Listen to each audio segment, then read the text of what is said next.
嗨，大家好，很高兴又回到了我的频道，我是 CJ。今天的影片主题是川普大驱逐，美国通膨利率恐飙升至 4%， 美联储降息两难。大家要把影片看到最后，才不会错过精彩的内容。我们就快速的来看到今天的第一则重点新闻，也就是累积量突破1000万。以太币 ETF 虽然上周五终止了8天的连续流入量，但是截止到上周五 ETF 总累积量已经高达了656颗的以太币。以及企业的部分呢，我们可以很清楚的看到，目前累积量呢已经来到了370万颗的以太币，而总累积量呢已经来到了1026万颗的以太币，正式突破了1000万颗的一个门槛，而占了以太币的总流通性呢 8.4%。而过往呢都是以散户跟巨基们在主导的地位，现在都已经转向为机构和企业。但是有个警讯，也就是将在于15天后呢，会有80几万颗的以太币质押呢，将要进行卖出，而这金额呢，高达了有40多亿美元。如果这庞大的抛压机构跟企业无法吸收，将会造成以太币盘面的崩盘可能性。所以能否站稳4000美元的大关，将有待观察。大家现在手中还持有很多的以太币，还是已经将手中的以太币卖出？欢迎在下方评论区留言分享。再来看到下一则新闻，全部比特币卖出。公司成立于2008年，位于东京涩谷，是一家数据营销公司，叫做 Value Creation。公司人数呢，目前是58人，总市值是 3.8 亿日元。在今年3月的时候，董事会同意储备比特币，也在3到6月之间呢，分批购买了4次的一个比特币数量，而累积的金额呢，已经高达了4亿日元，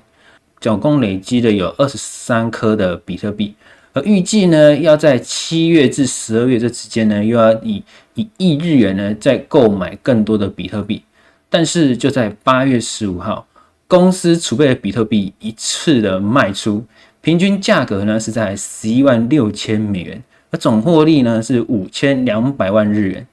虽然只有少少的5200万日元，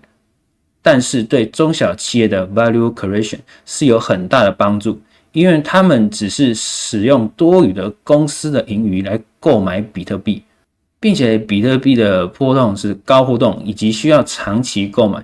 但是这会对中小企业的资金周转更加的困难。但是如果再慢一点把公司的手中持有的比特币卖出的话，会不会就会获利的更多呢？就像是特斯拉2021年持有了43000颗的比特币，但是至2022年已经卖到只剩下9720颗。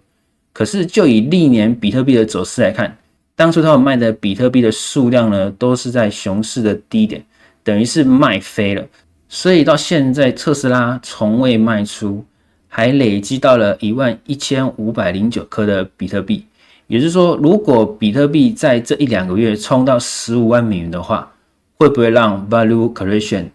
很怄呢？因为呢，就少获利了很多的金额。再来看到今天的最后一则新闻，也就是今天的重头戏，通膨率 4%。自从川普上任的时候，就有说要积极的驱逐非法居民，所以每天将近有750人被驱逐于美国。可是目前川普针对的关税政策，嘴里都是喊着美国优先，也就是说任何制造都要在美国生产。可是这就很需要人力，但是就因为很想多留在美国工作，但是没有合法居民证的，将被迫离开美国，这也就将会造成劳动市场缺工的数据飙升，也导致了企业要使用高工资请人，将会带起成本上的一个价格，以及美联储最在乎的就是劳工数据。所以如果呢要将通膨率控制于美联储的 2% 的目标，势必就要降息。但是降息压制了物价，可是呢劳工的部分将会更加的恶化。